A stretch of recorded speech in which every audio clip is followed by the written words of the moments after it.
Application of extrusion, plastic welding gun. This is the entrance of the welding rod. Thread the welding rod through this small hole.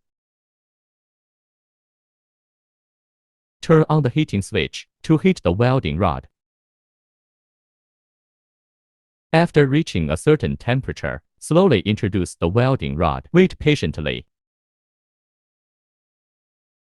The heated electrode will be extruded from the welding gun mouth, so that welding can be carried out.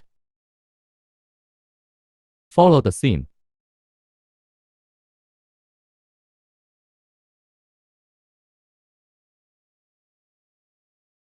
Accomplish.